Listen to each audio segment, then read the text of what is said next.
Abu Dhabi में BAPS Hindu मंदिर में स्थापना के बाद पहली बार दीपावली मनाई गई। अबू धाबी में रहने वाला हिंदू समाज इस भव्य दिव्य दीपोत्सव का गवाह भी बना। BAPS मंदिर में पारंपरिक तरीके से इको फ्रेंडली दिवाली मनाई गई। दीपोत्सव के मौके पर मंदिर को बेहद खूबसूरत तरीके से सजाया गया। मंदिर में विधि विधान से दीप पूजा के बाद मंदिर प्रांगण में बने सरोवर में कमल दीप भी प्रज्वलित किए गए। रात की रोशनी में दीपों से जगमग मंदिर का नजारा बेहद मनमोहक नजर आया। हम आपको बता दें कि पिछले साल प्रधानमंत्री मोदी ने इस मंदिर का उद्घाटन किया था।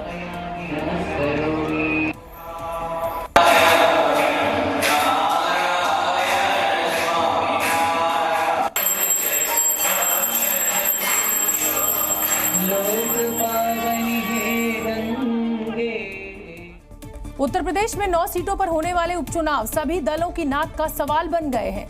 मतदाताओं को लुभाने के लिए प्रत्याशी हर हथकंडा अपना रहे हैं। कानपुर की सीसामऊ सीट से समाजवादी पार्टी प्रत्याशी नसीम सोलंकी ने कुछ ऐसा किया जो अब चर्चा का विषय बना हुआ है। नसीम सोलंकी दीपावली के दिन वनखंडेश्वर मंदिर पहुंच गई, जहां उन्होंने भगवान शिव का जलाभिषेक किया और शिव पर पुष्प अर्पित कर जीत की प्रार्थना की।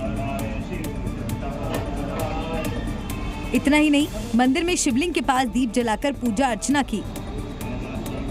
इस मौके पर सोलंकी परिवार के समर्थकों ने भी उनके साथ प्रार्थना में हिस्सा लिया। नसीम सोलंकी का ये हिंदू मतदाताओं को लुभाने के संकेत के तौर पर देखा जा रहा है। दरअसल कानपुर की सीसामऊ सीट बीजेपी के लिए बड़ी चुनौती है, क्योंकि इस सीट पर समाजवादी पार्टी का कब्जा लंबे समय से है। इसके अलावा खास बात यह है कि एक ही मुस्लिम परिवार के पास ये सीट पिछले 22 सालों से है।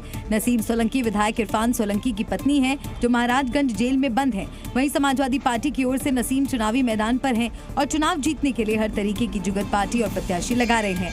लेकिन अब सवाल ये है कि क्या कट्टरपंथी नसीम सोलंकी की शिव पूजा का समर्थन करेंगे, जो मूर्ति पूजा का विरोध करते हैं। और ऐसा भी हो सकता है कि आने वाले समय में कट्टरपंथी नसीम के खिलाफ फतवा न जारी कर दें।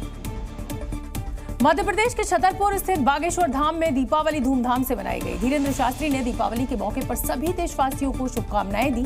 साथ ही प्रदूषण फैलने और पैसों की बर्बादी के बहाने पटाखों पर रोक लगाने की मांग करने वालों को करारा जवाब भी दिया। धीरेन्द्र शास्त्री ने कहा कि जितनी चिंता देश में फैल रहे प्रदूषण को लेकर उन लोगों को है, उतनी ही चिंता उन्हें भी है, क्योंकि ये देश सबका है। ठीक है, हम आपकी बकरीद पे तो नहीं बोलते, आपके पैसों से तो हम पटाखे जलाते नहीं, आपके पैसों से तो हम दिया जलाते नहीं। भारत हमारा है, जितनी चिंता आपको है उतनी चिंता हमें भी देश की है, उतनी चिंता हमें भी प्रदूषण की है। पर हम आपके मजहब में नहीं बोलते हैं, तो आप हमारे मजहब में मत बोलो।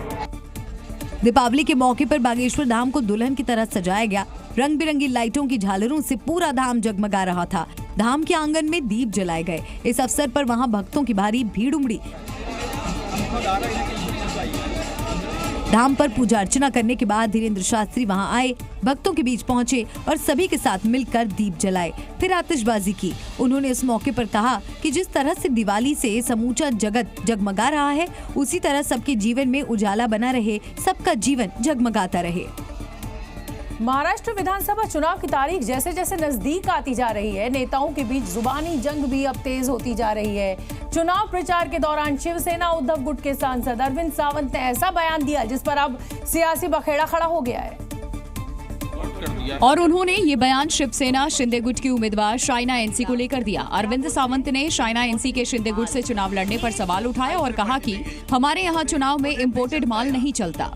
की हालत देखो ना भैया, जिंदगी भर वो भाजपा में रही, अब कहीं नहीं तो इनके दूसरे पार्टी में गई, और ये इम्पोर्टेड नहीं चलता। यहाँ इम्पोर्टेड माल नहीं चलता, हमारे यहाँ ओरिजिनल माल चलता है, ओरिजिनल माल है हमारा।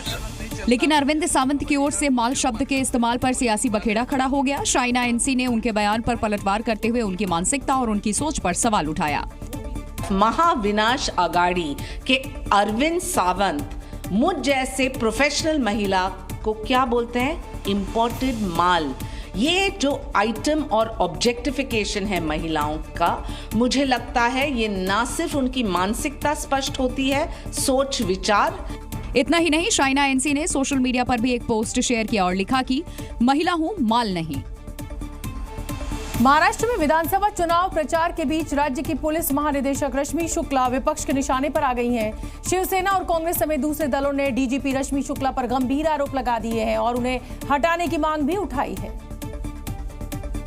और शिवसेना उद्धव गुट के नेता संजय राउत ने डीजीपी रश्मि शुक्ला पर विपक्ष के नेताओं का फोन टैप करवाने का आरोप लगाया। साथ ही उन्होंने कहा कि रश्मि शुक्ला सीधे तौर पर भारतीय जनता पार्टी के लिए काम कर रही थी। मेरा फोन, शरद पवार साहब का फोन, उद्धव जी का फोन, नाना पटोले जी का फोन, सबके फोन टैप कर रहे थे। ऐसे व्यक्ति आज पुलिस महासंचालक है, क्या आप उनसे निष्पक्ष चुनाव करने की अपेक्षा कर सकते हो? इससे पहले महाराष्ट्र कांग्रेस अध्यक्ष नाना पटोले ने चुनाव आयोग को चिट्ठी लिखकर रश्मि शुक्ला को हटाने की मांग की। पटोले ने आरोप लगाया कि रश्मि शुक्ला एक विवादास्पद अधिकारी हैं, जिन्होंने बीजेपी का पक्ष लिया है और उनके पद पर बने रहने से निष्पक्ष और पारदर्शी तरीके से चुनाव कराने पर संदेह पैदा होगा।